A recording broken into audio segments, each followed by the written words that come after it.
Serial Krishna Mohini में लीजिए वट सावित्री की पूजा हो रही है और यूं तो अनन्या ने खूब साजिश रची थी कि बस इस पूजा में सब कुछ गलत हो, लेकिन क्या है ना, जिसको माँ का आशीर्वाद होता है उसके साथ कैसे कुछ गलत हो सकता है। तो बस कृष्णा को मिल गया इस मौके पर अपने पति का साथ। भाई अनन्या, ये तो आपने नहीं सोचा था, कम से कम ये रिजल्ट तो आपने नहीं ही सोचा था।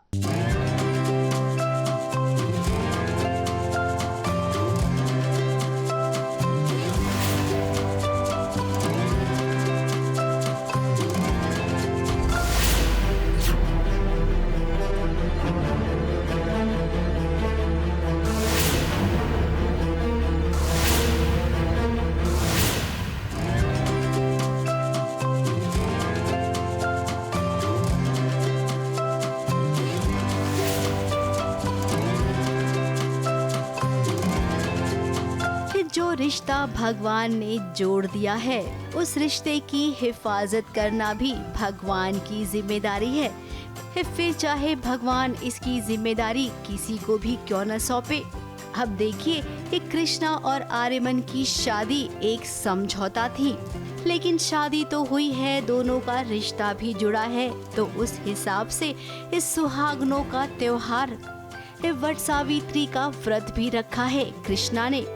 हालांकि आर्या से प्यार तो अनन्या करती है, तो ये व्रत वो रखना चाहती थी। अब शादी तो हुई नहीं है उनकी, तो दादी ने कहा कि तुम ये व्रत कैसे रख सकती हो। कायदे से तो आर्या की पत्नी कृष्णा है, तो उसे ही रखना चाहिए। और कृष्णा को तो हम सब जानते हैं, जब से वो इस परिवार का हिस्सा बनी है, परिवार के लिए सब कुछ करती है। तो आज उसने वट सावित्री का व्रत भी रखा है, 16 श्रृंगार भी किया है। उसे अच्छा नहीं लग रहा है कि कृष्णा सब कुछ कर रही है और वो नहीं कर पा रही है। अब यहाँ पर अनन्या ने साजिश की थी कि कृष्णा गिर जाए और वट वृक्ष के फेरे ना ले पाए। वो गिरी तो सही, लेकिन अब उल्टा हो गया है। आर्या ने उसे गोद में उठा लिया है और उसकी परिक्रमा पूरी करवाई। ये नजारा देखकर भाई जलने वाले तो जलने लगे।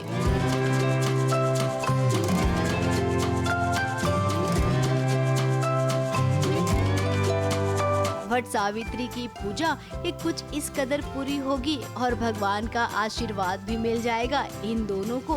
ये तो नहीं सोचा था भाई। ऐसा होता है कि अपशगुन माना जाता है अगर कंप्लीट ना कर पाओ तो वट सावित्री की पूजा।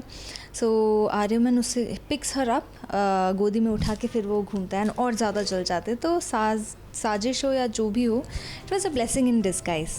अब इससे अच्छा सीन और भी है। अब इसके बाद आर्यमन को देखिए, जो अपनी प्यारी पत्नी के पैरों में दवाई भी लगाएगा।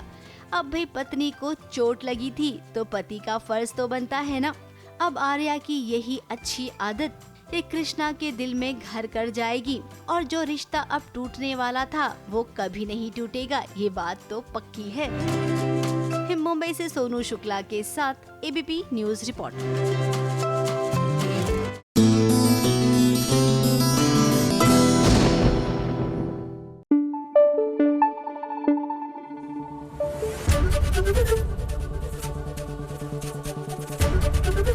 एबीपी न्यूज आपको रखे आगे।